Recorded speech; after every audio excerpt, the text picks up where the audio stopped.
Exatamente. Mas que nos ajudam.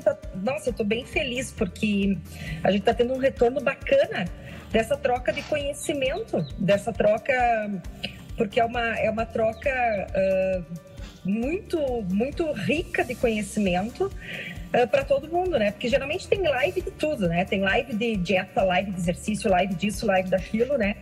E aí, na nossa, assim, nossa, foi uma coisa assim que o pessoal realmente tá super aderiu à ideia e até por estarmos em casa, né?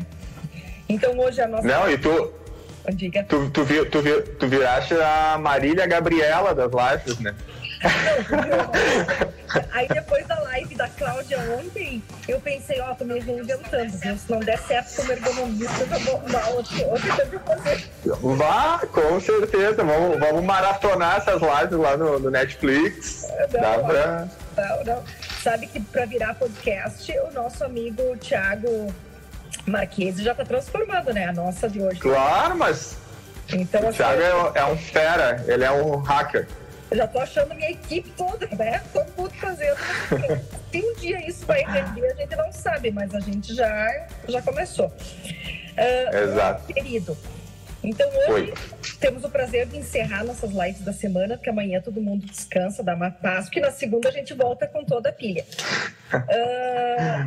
Só que na segunda com outro horário, né? Depois a gente avisa de novo o pessoal no final com outro horário. Vamos passar para as 20 horas, porque tem algumas pessoas que já vão devagarinho, voltando para a rotina, e outros que estão trabalhando, né? Como os nossos colegas de ergonomista de hospital, de frigorífico, isso aí não para, né? Não para. Vamos passar para as 20 na segunda-feira. Depois eu anuncio quem será que vai estar conosco. Vamos iniciar hoje, então, a nossa live. Dr. Bruno Veloso Fracasso, obrigada pela sua presença aqui conosco. Eu que agradeço. Vamos falar hoje um pouco, então, sobre gestão de pessoas versus ergonomia, ou ergonomia versus gestão de pessoas, né? A relação entre os dois fatores, o link que temos. Deixo contigo, então, Bruno, pode iniciar. Muito obrigada. Obrigado, Karine, pelo convite.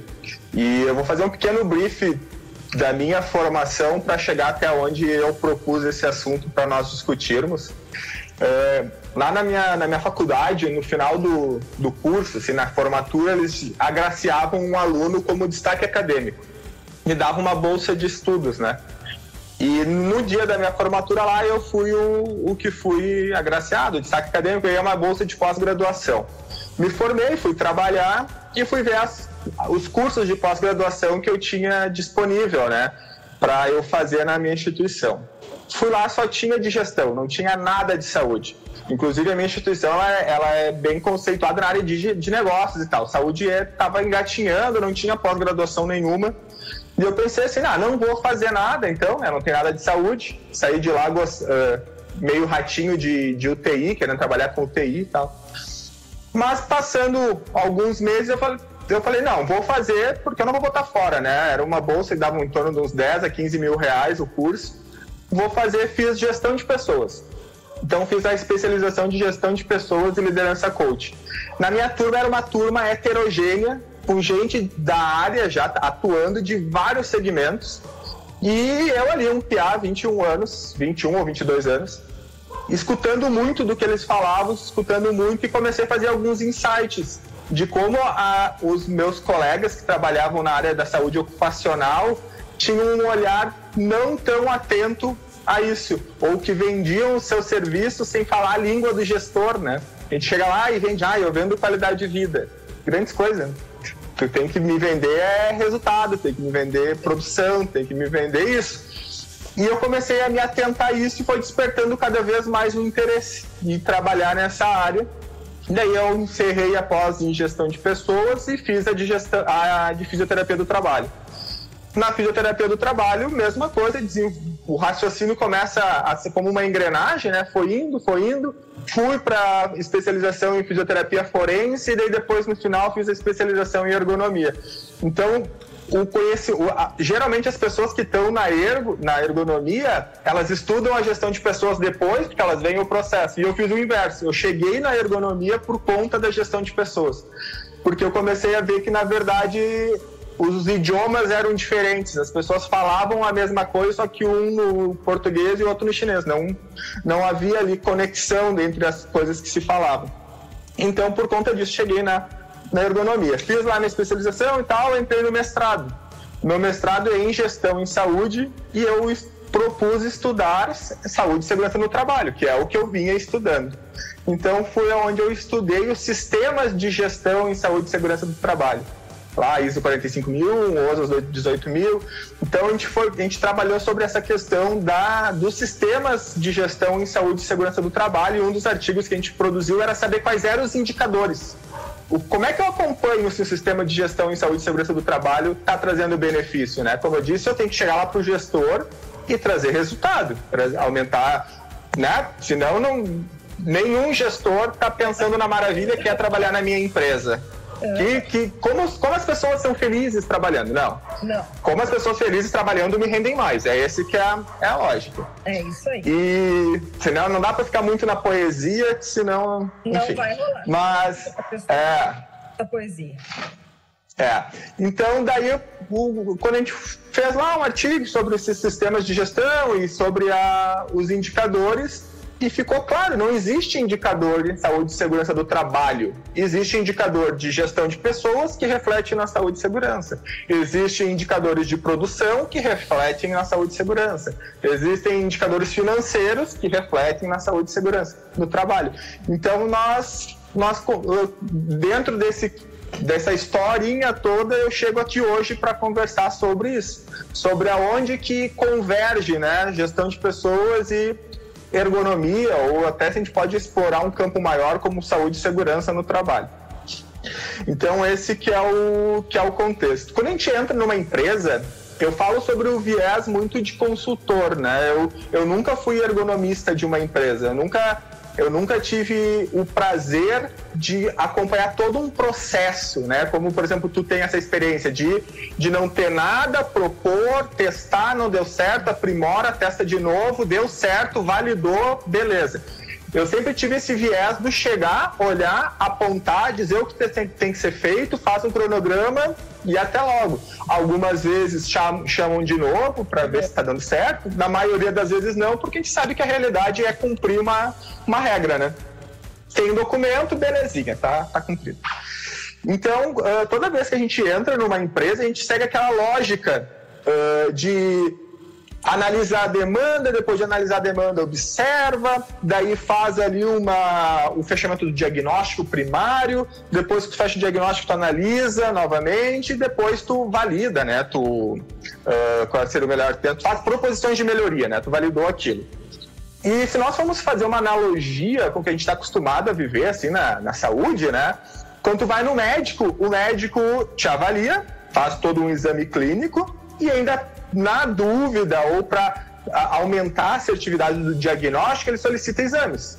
Daí você vai num outro lugar, faz seus exames, quer seja de imagem, quer seja de sangue, enfim, pega o resultado, traz para o médico. O médico junta o que ele viu em ti, mais o que o outro profissional apontou ou tem de dados sobre alguma característica tua e ele fecha o diagnóstico. Nós da ergonomia deveríamos fazer o mesmo. Olhar o que nós olhamos, mas sentar e escutar das outras áreas quais são os outros dados que eles têm a respeito daquilo, né?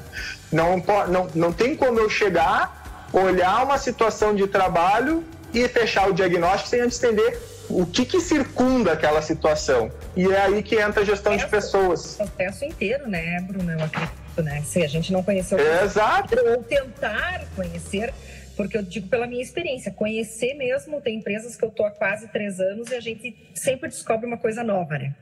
Exato. Até a cultura da empresa, né? Tipo, não adianta, Bruno, tu falar sobre isso aí, os caras não adianta, eles não compram essa ideia. Então, até isso a gente tem que saber. Então, quando eu falo de gestão de pessoas, no meu entendimento, eu acho que é o pontapé inicial para conseguir fazer ergonomia dentro de uma empresa. Porque eu preciso entender dos processos relacionados às pessoas, porque eu só vou conseguir fazer ergonomia envolvendo pessoas. Ergonomista sozinho não faz nada dentro de uma empresa. Nada. Então, eu preciso entender essas características das pessoas para que eu consiga desenvolver um bom trabalho, um trabalho efetivo, né? De fato, trazendo resultados para a empresa. Então, eu propus essa conversa nesse sentido. Do que é interessante, ou por que a gestão de pessoas é tão interessante assim para a ergonomia, e que eu acho que ela é indispensável na verdade. Então, a minha experiência, como eu atuo, eu sempre começo um projeto de análise ergonômica, enfim, um projeto de ergonomia, conversando com o RH.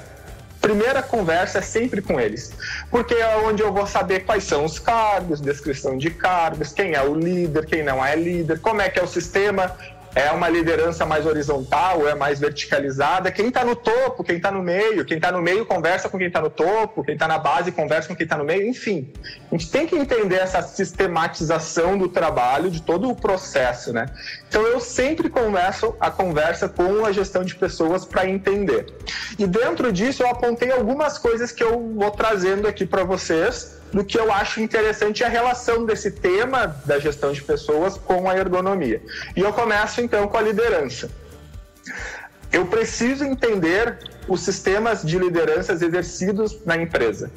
Se eu entro numa empresa onde é regra que um sistema de liderança é um sistema de liderança vertical, eu preciso entender que se eu propor coisas horizontalizadas não vão funcionar.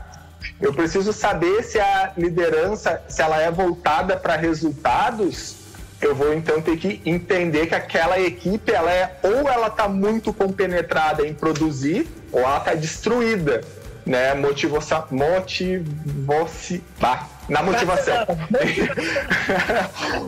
Motivacionalmente falando.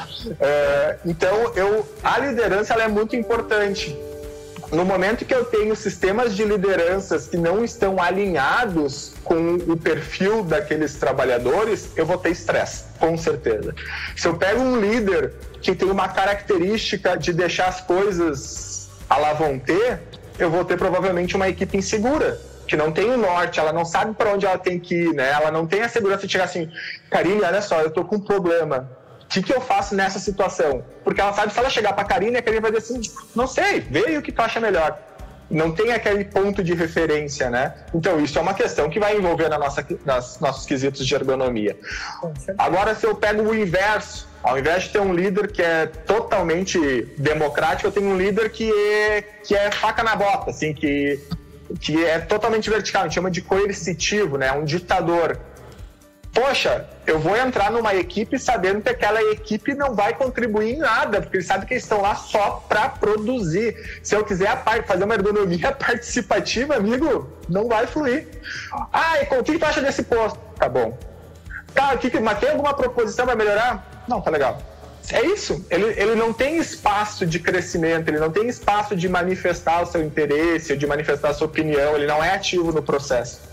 Então, isso, no momento que eu entendo qual o sistema de liderança ou quais os tipos de liderança dentro de uma empresa, eu já consigo estruturar ou entender como vai ser o desenvolvimento das minhas coletas, enfim, mais adiante. Outra questão que eu acho muito interessante da gestão de pessoas é a gestão de talentos. E quando eu falo gestão de talentos, é também entender de gestão de... me fugiu o termo... de competências, né? Quando a gente fala que a gestão de pessoas ela é estratégica no momento de achar a pessoa certa para o cargo certo, isso é verdade. Né? Nós não podemos botar uma pessoa que tem, sei lá, tem uma resposta vagal ao ver sangue a fazer coleta, ou está lá no abate. Ela não pode ver sangue. Ela tem uma resposta dela mesma, né? Que faz com que ela passe mal, enfim. A gestão de pessoas tem que estar atento a isso. E no momento em que eu percebo que um trabalhador não está desenvolvendo o seu trabalho por conta de não ser o perfil dele, isso também é uma questão ergonômica. Né? Eu nunca vou conseguir moldar aquela condição de trabalho para favorecer aquele trabalhador. Nunca. Porque aquele trabalhador pode estar nas mil maravilhas, que ele nunca vai estar numa boa condição de trabalho para ele. Pode ser para qualquer pessoa, mas para ele não é. Então, a gestão de pessoas aliada à ergonomia consegue tratar consegue conversar de uma forma muito mais efetiva. Entender se aquela pessoa, se aquele perfil preenche as necessidades daquele cargo, daquela função ou daquela atividade específica, daqui a pouco falando. E quando a gente fala dessa questão de gestão de talentos e avaliação de competências, a gente entra numa questão que envolve muito a carga mental, que é a avaliação de desempenho, né? Como que é avaliado o desempenho daquele trabalhador? Eu acho isso muito complexo. Entrar numa empresa para avaliar... É uma discussão que eu tenho muito forte com os RHs, porque eu trabalho junto com os RHs das empresas, né? Sim. Como é que vocês fazem essa avaliação e para quê? Eu quero saber por quê. Qual é o objetivo? Como eles vão lidar com isso depois, sabe? Qual é a devolutiva? E te digo que até hoje eu não achei ninguém que conseguisse me dizer com total, assim, é para isso, Karine. É porque é da instituição, é porque sabe? Acho que tem que fazer, né? Então, não tem uma coisa assim, até é bem difícil isso aí, bem difícil, Bruno, bem legal isso. Essa questão da avaliação de desempenho, ela precisa ter um objetivo, né? Nada do que a gente faz na vida é sem objetivo, né? Eu não saio de casa do nada. Eu tenho um objetivo quando eu saio de casa. Eu vou a tal lugar fazer tal coisa. Vou lá, faço, volto para casa cumprir meu objetivo. Agora, vou fazer uma avaliação de desempenho. Qual é o objetivo dessa avaliação de desempenho? Tem que ter, né? Tem que ter uma avaliação, um objetivo para isso. Mas quando a gente fala da questão da ergonomia, quando a gente fala de pegando um pouquinho mais a parte da ergonomia organizacional, a gente tem que entender o quanto isso enriquece aquele trabalhador. Eu avaliar o desempenho dele sem pensar que como resposta eu tenho que desenvolver as competências, não é válido. É para dizer assim, fulaninho, tu faz errado. Ponto. Não, teria que ser fulaninho, tu faz errado. A Isa que está dizendo exatamente isso, que nós acabamos fazendo avaliações um dos outros mensalmente por papel e notas, também não entendendo o que estamos fazendo. Exato. Tu tem que dizer assim, fulano, tu faz errado por essa e essa questão. Vamos, quem sabe, então, aprimorar isso. Tem que ter esse objetivo, senão... Tem que ter uma lógica. Exato. Avaliar desempenho para quê? Para ter um ranking... ou para justificar uma demissão, mas daí é uma burrice, tu está demitindo uma pessoa sem dizer para ela antes que ela deveria melhorar. Tu não deu oportunidade. Tu não dá oportunidade. Exato. Então, o que a gente vê também dentro da ergonomia, né, que a gente é fundamental, é aquela coisa assim, às vezes aquela pessoa, ela não tem um perfil, tá? Me corrija se eu estiver errado. Não tem um perfil para uma determinada função ou para exercer um determinado cargo, mas ela tem para outro. Então, perfeito. Tem a oportunidade dentro da empresa e já toca para demissão direto, mas acho que não é por aí, né? Eu acho que gestão de pessoas é isso, é tu tentar ver, né? E junto com a ergonomia, que foi o que tu falou, né? As condições de trabalho. Exato.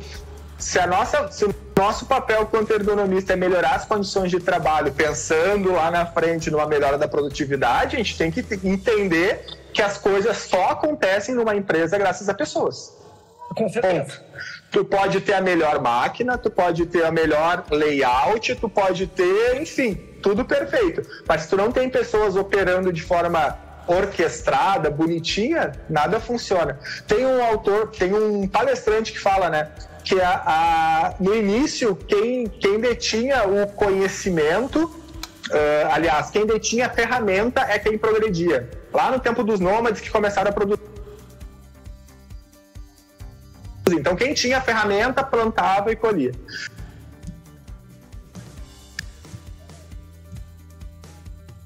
Produzia mais, quem tinha mais área, produzia mais, e daí se destacava no mercado.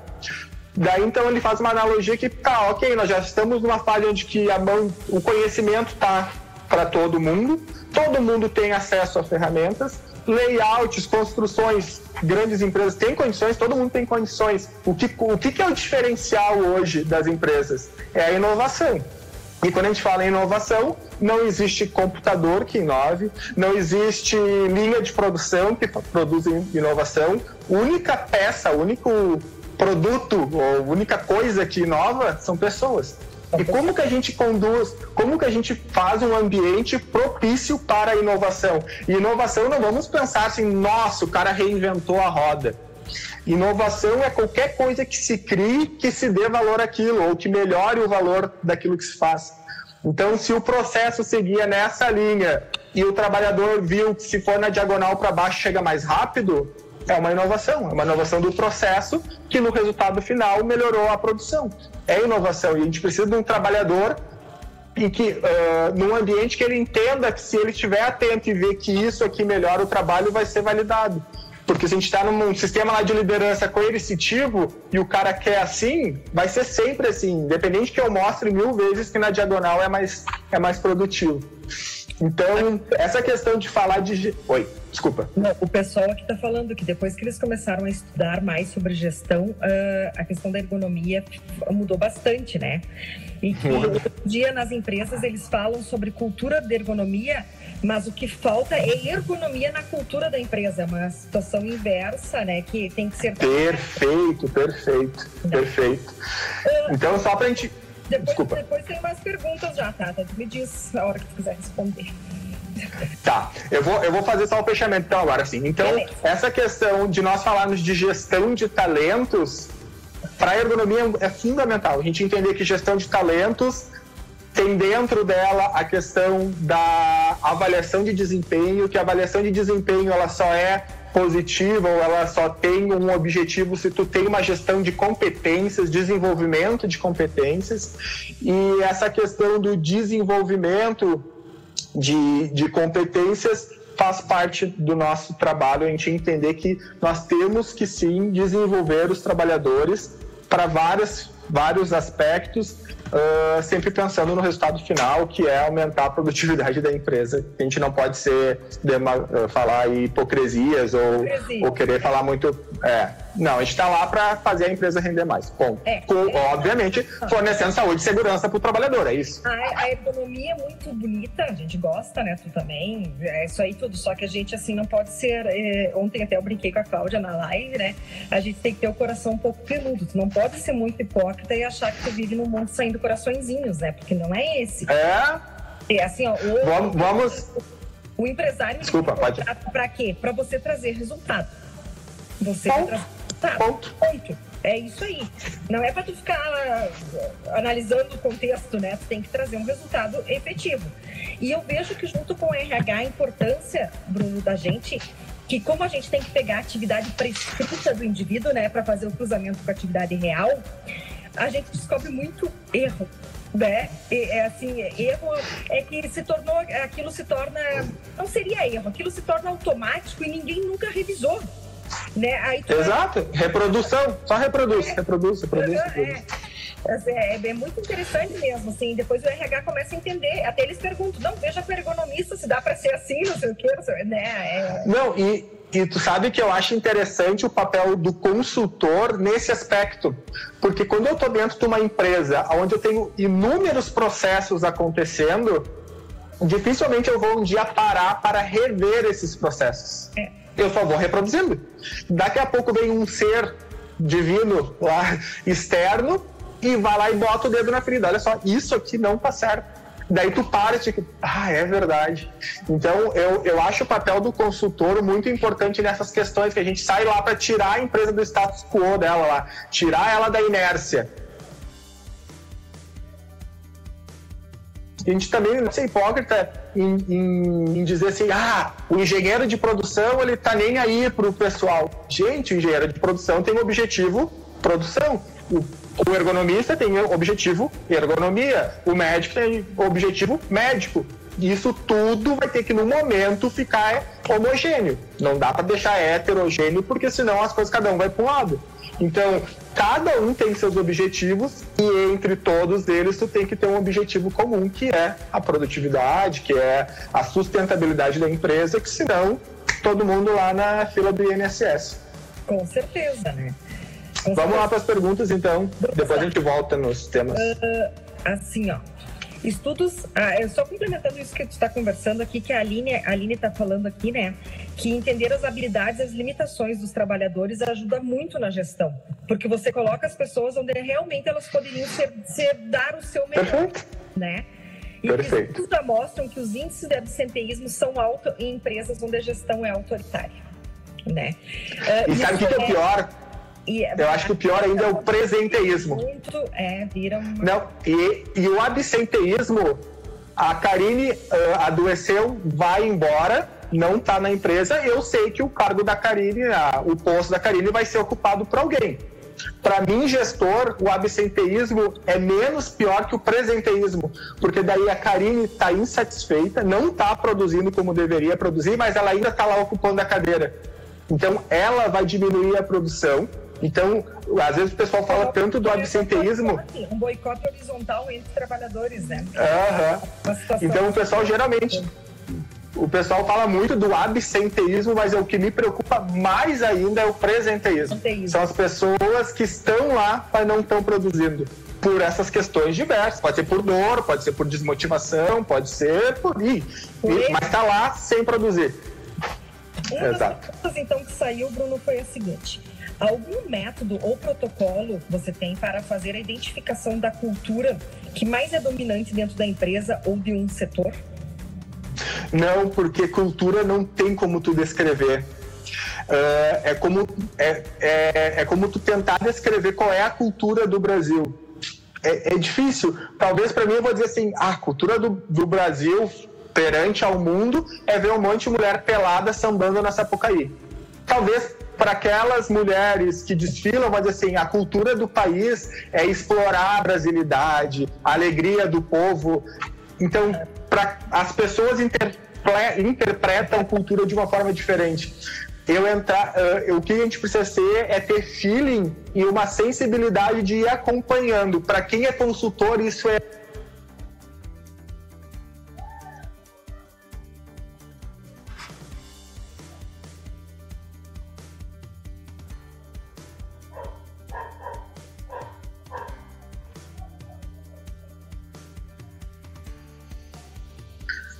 É um desafio, isso é bem desafiador.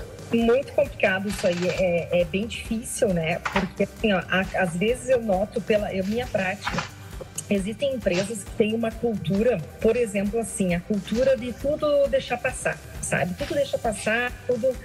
Até aquela mera coisa do uso do EPI. Deixa passar, não dá nada, não dá nada, sabe? Aquela coisa assim. E aí gera uma relação muito complicada entre as pessoas, os trabalhores. E eles acabam somatizando, agudizando situações que não são reais. Aí você ouve aquilo, você como consultor, você ouve aquilo, por hora você chega a se transtornar e dizer, tá tudo errado, como é, né? Mas aí depois tu para e quando tu entra naquele momento, assim, não, calma, respira. Aí tu diz, não, peraí, alguém tá supervalorizando alguma coisa, porque não é bem assim, né? E aí você vai atrás de ver aonde que tá. E sabe aonde que chega o erro, o problema? Dentro do RH. Realmente. É muito interessante, porque aí tu vai começa a tentar achar o link, sabe? E aí tu vai daqui, saiu de lá. É claro, não é proposital, é que veio... Não, com certeza. Cultura, né? É diferente. Bruno, fala.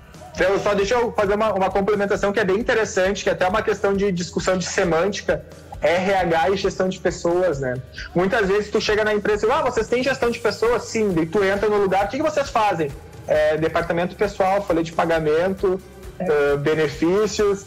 Não, isso não é gestão de pessoas. Isso, departamento pessoal é uma esfera do RH, né? Enfim. Então, às vezes, até isso as empresas não entendem o que é gestão de pessoas, né? Elas acham que tem uma pessoa que faz a folha de pagamento, elas têm gestão de pessoas. Não. Quero ver aqui.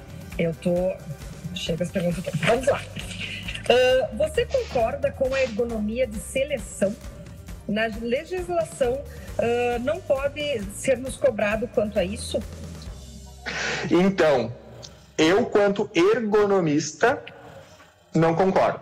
Eu também não. Eu, quanto fisioterapeuta do trabalho, entendo que se tu botar uma pessoa sem condições para fazer aquela tarefa, ela vai adoecer. Então, a pessoa tem 50 anos, sobrepeso, hipotireoidismo, fraqueza de membro superior e vai trabalhar com serviços gerais, serviço pesado. Vai adoecer, ela não tem condições. Tem aquela máxima, né, que ergonomia é adaptar o trabalho ao homem e nunca o homem ao trabalho. No momento que eu faço cinesioterapia laboral, eu estou preparando o meu corpo do homem para aguentar aquele trabalho. É o inverso.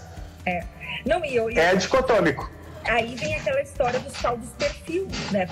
Existe também o perfil físico, do biotipo da pessoa. Exato. Né?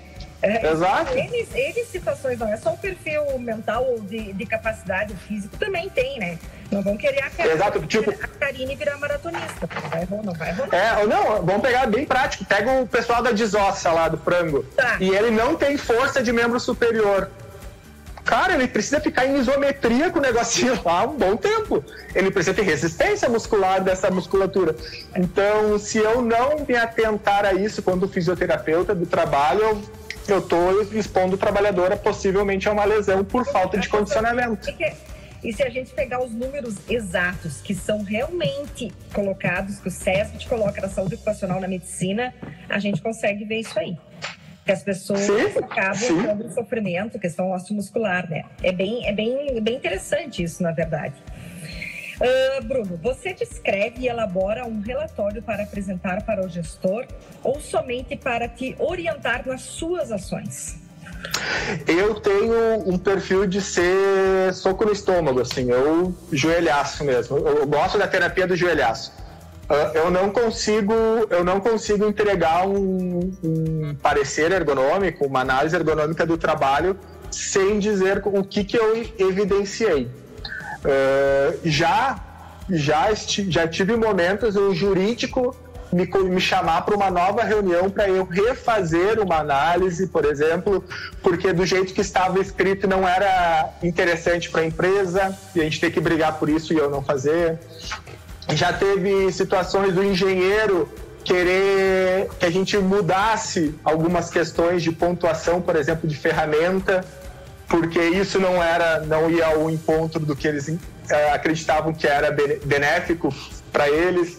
Então, eu sempre entrego parecer dando uma resposta através de uma reunião. E essa reunião eu sempre envolvo o RH, a gestão de pessoas, ela sempre está envolvida, SESMIT e o gestor direto que me contratou, no mínimo essas 3 pessoas. Depois dessa... Prática também, né? Eu uso... E depois dessa incomodação que teve com o jurídico, eu sempre sugiro para alguém do jurídico estar também para eles entenderem. Porque, querendo ou não, a análise ergonômica ela é uma ferramenta de proteção jurídica, né, para a empresa. Então, se o advogado vai ler aquele documento com o viés dele, talvez ele não consiga compreender aquele documento como um documento de proteção, né? Então é legal que os advogados estejam juntos para eles entenderem, aprender a ler uma análise ergonômica com o que ela está trazendo. Né? Se nós formos... Desculpa. Não, essa questão que tu falou, assim, ó, é uma situação bem interessante que aconteceu comigo essa semana, de um engenheiro solicitando a retirada de uma determinada situação de um relatório. E aí eu disse para ele assim, respondi via e-mail que a gente tem que aprender a documentar tudo. Que não tinha problema, que eu ia retirar. Só que ele estava ciente e copiei todos os diretores e afins da empresa sobre aquela situação que ela realmente existia. Mas se estava incomodando aquelas 3 palavras, tudo bem, eu tirava. Mas tirei, mandei... Que não mudava a situação. Que eles, da ciência que eles tinham. Aí tudo bem, né? Aí eu fiquei sabendo, então, depois que eles disseram, não, deixa assim como estava o original, porque ela mandou um e-mail dizendo que a gente sabia. Entendeu? É pior. Eu sempre digo pro pessoal, eu sempre falo, gente, ter risco não é o problema. O problema é tu negligenciar os riscos. Negligenciar. Eu tiro. Viver é risco. E tu tem que deixar isso documentado. Nada mais vale o fio do bigode. É documentado o negócio, né? Exato. Viver hoje em dia é um risco, né? Mas ok, eu administro os riscos que implicam na minha vida. Na empresa é a mesma coisa, não tem como uma empresa não ter risco. Não existe. Era até a minha briga lá na discussão lá do E-Social, Nath Morto, que sempre ia ter risco. Claro, sempre vai ter risco. Nunca uma tabela do E-Social vai ser lisinha, sem nenhum risco em saúde ocupacional. Sempre tem. Não tem como tu dizer que aquela cadeira não imprime risco para a lombar. Claro que sim. Bota o cara sentado 8 horas por dia, vai ter risco. Ela pode ser E o teu peso? Exato. E etc, envolvido nisso. Não é assim. Existe um risco. Existe um risco. O risco ele pode não te levar a um adoecimento, ou a curto, a longo, a médio prazo, não sei. Mas ele existe. Né? Não dá pra gente... Como agir? Dizer, não tem risco aqui nesse posto. Tem. Só não vai ter risco se for um robô. Não vai ter. Não, ainda vai ter o risco da manutenção. Segurança do trabalho. Segurança do trabalho. Engenharia. Uma NRzinha, uma 12 aí, acho que é a NR12 das máquinas. Ela tá perguntando assim, tem uma pergunta aqui que chegou agora. Essa aqui eu vou fazer por último, que é uma colocação para ti, depois eu vou fazer. O risco existe, mas como eu gerencio? Porque ela fala direto para as pessoas, para as empresas não entendem, né?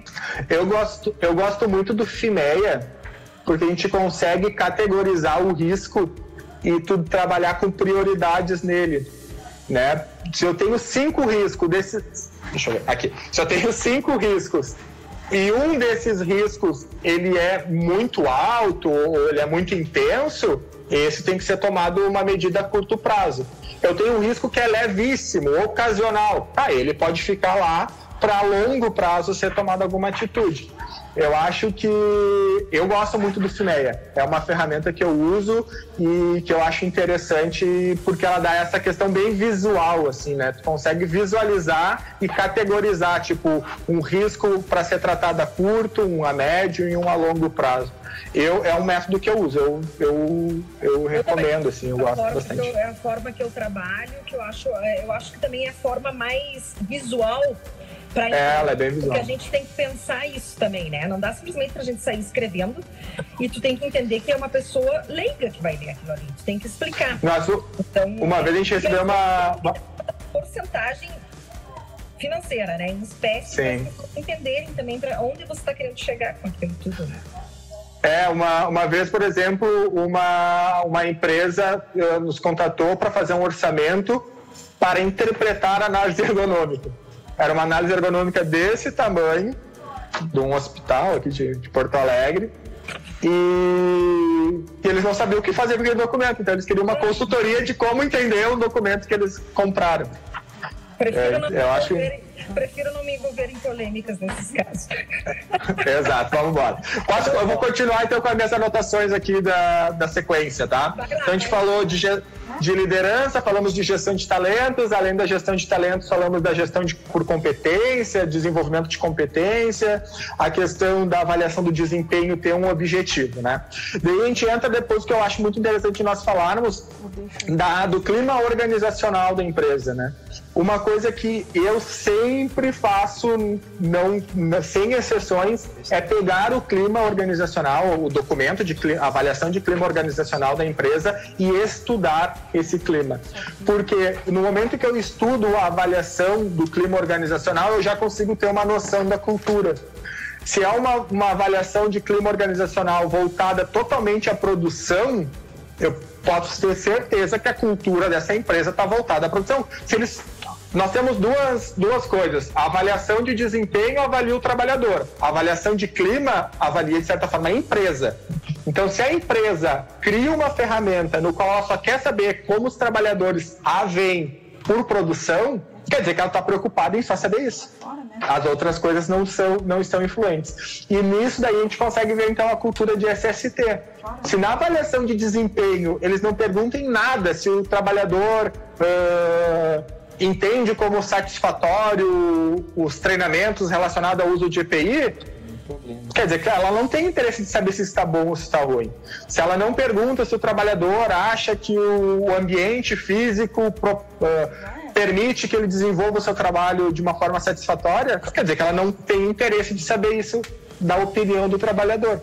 Então, quando tinham perguntado lá a questão da cultura, a avaliação de clima organizacional ela é muito interessante para a gente ter vamos dizer assim, uma pré-definir ou tu ir entendendo a cultura dessa empresa, né?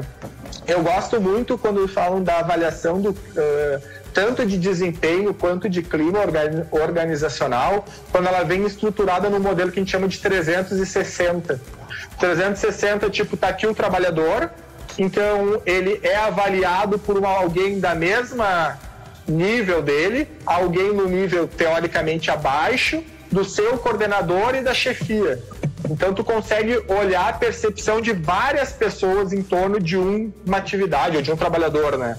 E a avaliação de clima também é legal. Tu conseguir estratificar a avaliação de clima feito pelo chão de fábrica, feito pelos coordenadores e feito pela gerência.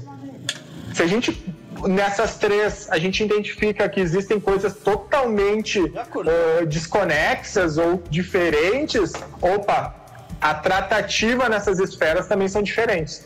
Né? Então, acho o clima organizacional, a avaliação do clima organizacional de uma empresa, ela traz muitas informações para quem vai fazer a análise ergonômica ou uma intervenção ergonômica dentro da empresa. Na sequência... A organização do trabalho é de nossa pertinência. E isso...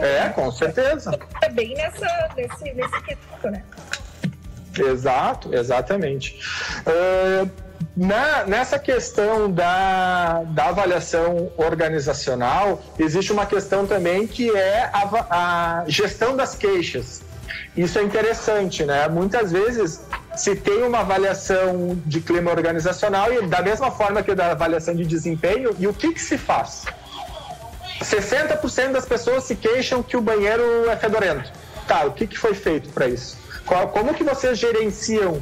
Se vocês vão primeiro arrumar o cheiro do banheiro ou vão primeiro arrumar aquela máquina que tem uma quina viva e que todo mundo bate o joelho lá e sai lanhado com ela. Então, a gestão das queixas, ela é uma coisa, na maioria das empresas, acho que eu vou ser sincero, nenhuma empresa eu vi o termo gestão de queixas, mas eu sempre procuro isso. Como é que vocês lidam? Qual é o sistema de gestão que vocês utilizam para tratar isso? Avaliação de clima organizacional sem tu dar as tratativas do que ela está te trazendo, as tratativas, também perde seu objetivo, né? Então, melhor nem fazer, porque gasta dinheiro, tempo e pessoas tendo que depois tabular tudo isso. Na sequência, então, da gestão de queixas que traz no clima organizacional, eu gosto também de entender que daí vai um pouco mais para o nosso métier, que é a gestão dos afastamentos. Como é que é tratado essa questão dos afastamentos, daí buscar números desses afastamentos, né? Como é que é a distribuição desses afastamentos, o que mais afasta em cada setor, o que já vem sendo feito para trabalhar isso, não olhar com um olhar do hoje, tentar buscar históricos do como está nos últimos 4 anos, 5 anos. Mudou a gestão, então como é que era antes dessa gestão e como é que está sendo agora com a nova gestão. Acontece muito nessas empresas que elas são englobadas por outras empresas, né? Que tem uma cultura girando e depois assinar o contrato, entra a cultura da outra empresa e vai. Sim, vamos assumir. Exato, então isso é interessante saber. Será que do jeito que era antes não afastava menos do que o jeito que foi imposto agora? Isso tem que ser crítico, porque para eu poder chegar e dizer assim, vamos voltar como era antes, eu tenho que ter números, eu tenho que mostrar, porque senão eu nunca. Quem atua na fila do pão, né, para chegar para o gestor e dizer tá tudo errado, vamos refazer? Não tem. Obviamente, né, nunca falaria isso, mas tipo num contexto geral. Então essa questão da gestão dos afastamentos, eu acho que é muito interessante nós entendermos e não fechar lá, olhar que nem um cavalo, né, com freio, somente afasta-se 50% por lombalgia, 20% por doença do ombro. Não. Entender um pouquinho mais, estudar um pouquinho mais o que aqueles dados estão trazendo para ti. Eu acho que isso é importante, tu refletir um pouco nisso. Na sequência, então, eu falo eu gosto muito de entender como é que é o sistema de endomarketing, né? O sistema de comunicação da empresa, comunicação interna da empresa. Será que a empresa que acha que, nossa, tá uma porcaria, ninguém usa luva na hora de fazer punção, será que vocês dão um sinalzinho lá na parede para dizer pro cara assim, e aí, tá usando a luva? Por que não? Qual é o custo de tu fazer uma campanha de conscientização ou qual é o custo de tu criar uma campanha de orientação de como usar, que isso daí vai linkar com treinamento, né? Será que é muito caro tu treinar uma pessoa como é que ela tira uma luva sem se contaminar? Eu acho que não é. Né? Existem obrigatoriedades de treinamento. Um exemplo assim, de treinamento que não é dado, é o seguinte: teve uma empresa aqui, uma metalúrgica, que me perguntaram em um determinado momento: tá, mas aí eu passo esse creme que vocês dão aqui.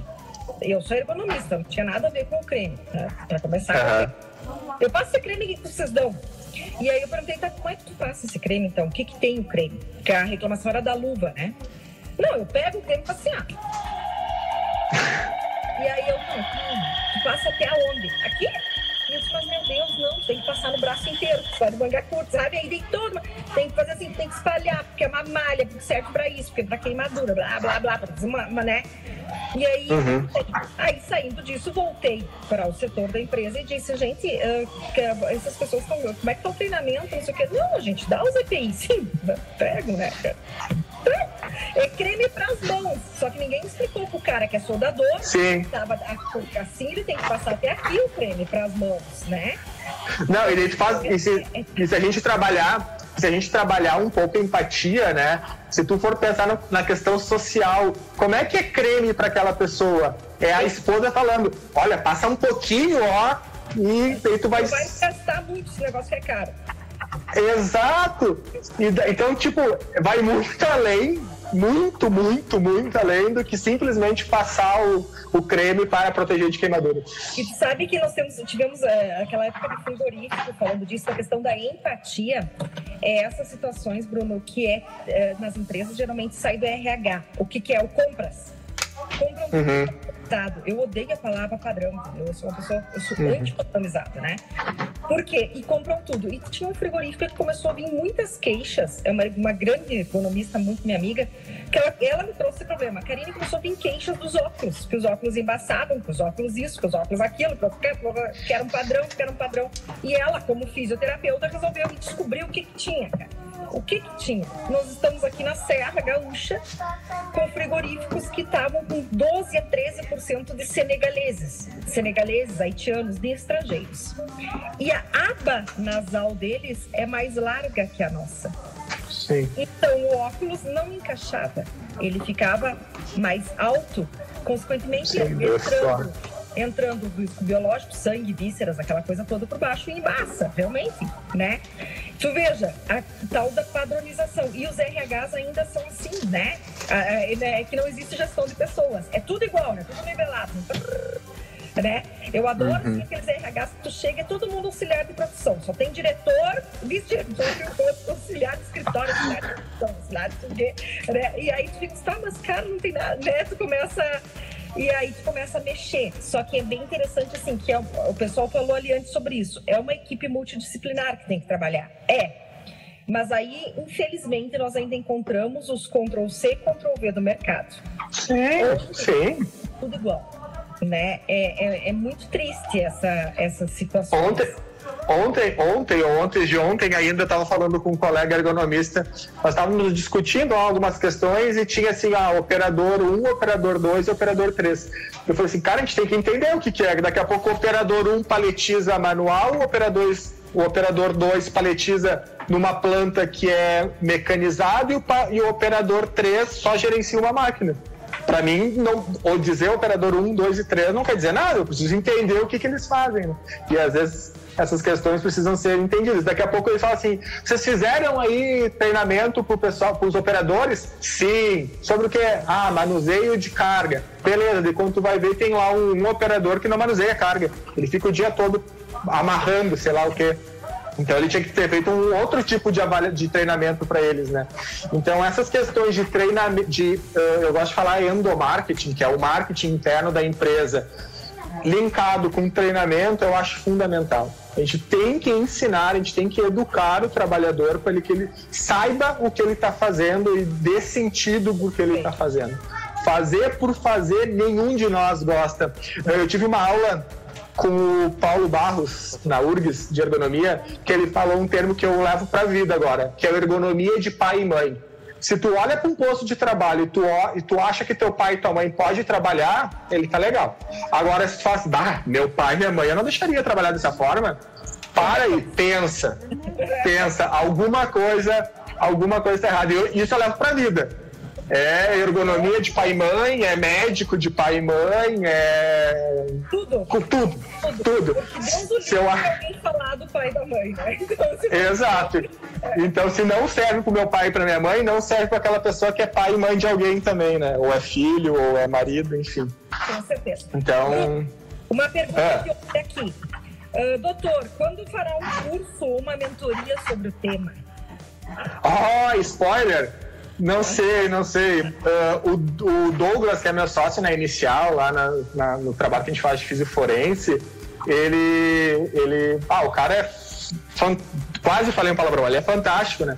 As questões de mentoria e tal, e desenvolver, e ele tá me incentivando bastante. Mas não sei,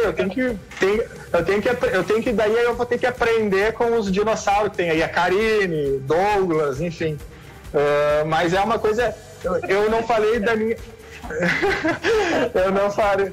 Não, foi do lado bom da coisa, de dinossauro, de tipo. Não, eu entendi, é só pra fazer grande, gigante, forte. Sim. Enfim. Uma coisa que eu não.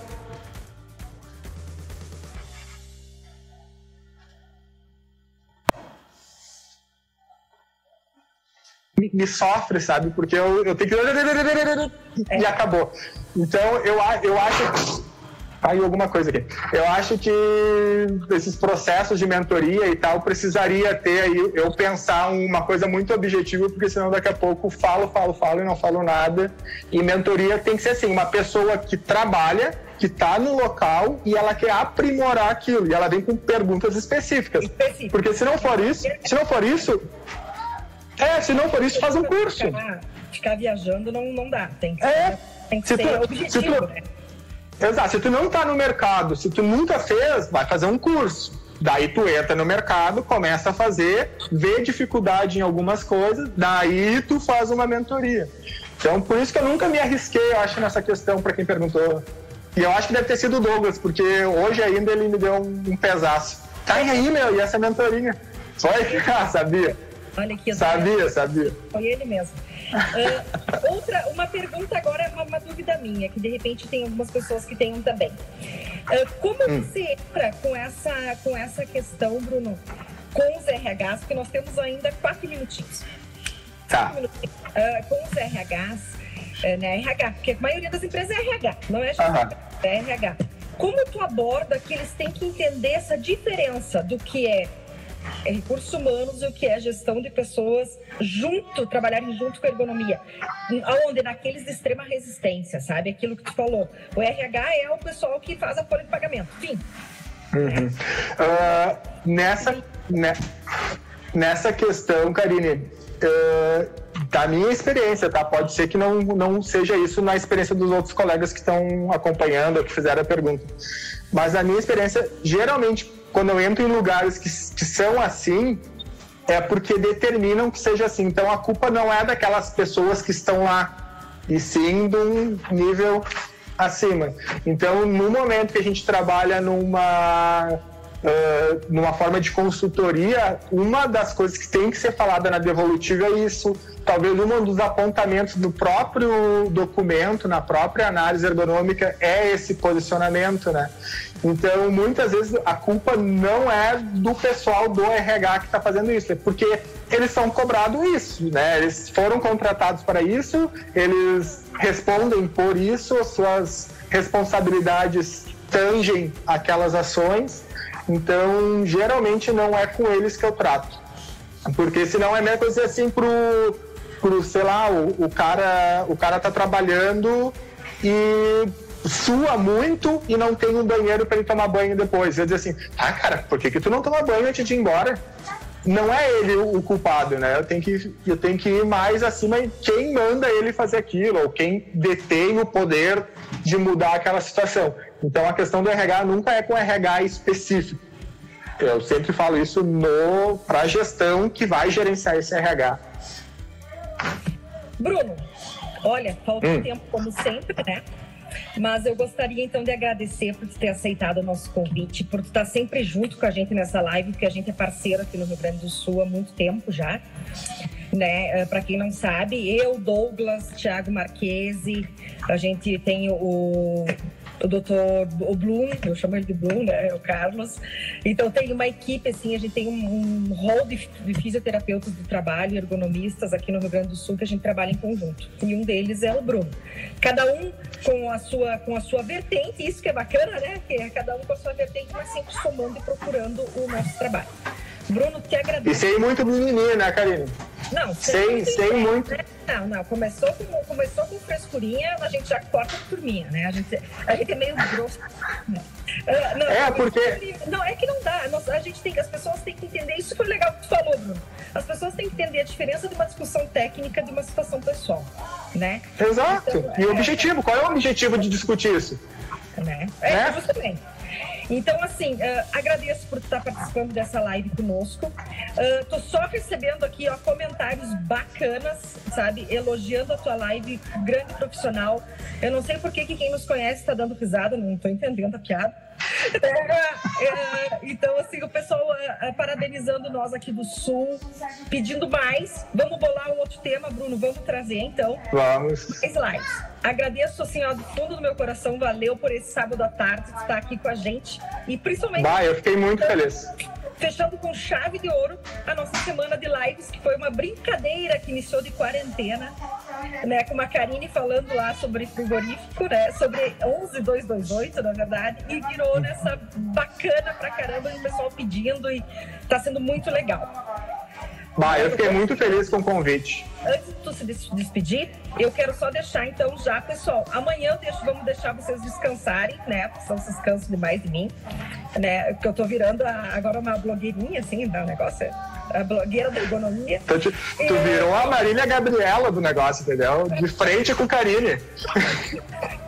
E aí, não, viu só que coisa interessante. E aí, gente, então amanhã a gente descansa e voltamos segunda-feira, a pedido dos nossos colegas, às 20 horas. Vai começar a ser as lives às 20, porque tem um pessoal que tá voltando à rotina e outros que não pararam, né?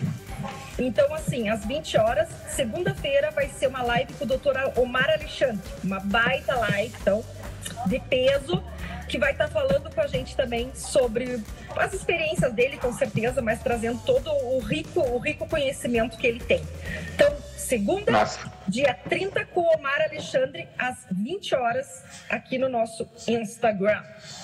Pode ser. Que legal. Ficando boa. Muito obrigado pelo convite, estou aí à disposição. Quem quiser discutir mais sobre isso, eu sou um amante de discussão, tá? Eu adoro entrar numa discussão, adoro brigar, adoro dar opinião. Enfim, eu tô 100% disponível aí pro que vocês precisarem. Obrigadão, Karine. Tchau. Quem quiser o contato do Bruno também, qualquer coisa me pede ali por direct, ou a Olinda, que eu postei, né, da live, chama o Bruno ali e tal. E a gente vai se organizando. Gente, bom final de semana para todo mundo, vamos se cuidar aí e até segunda-feira, fiquem bem. Tchau.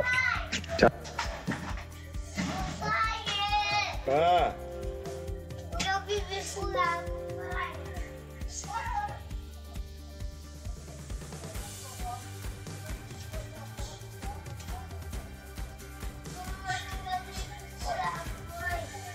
Não chama Vivi furado.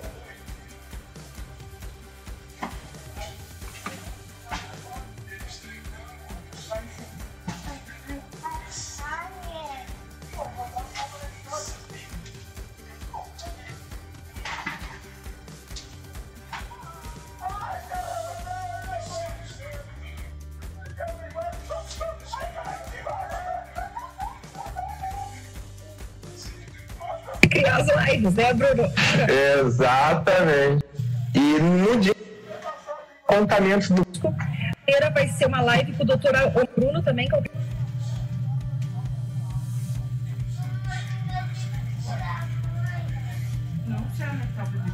Vivi furado.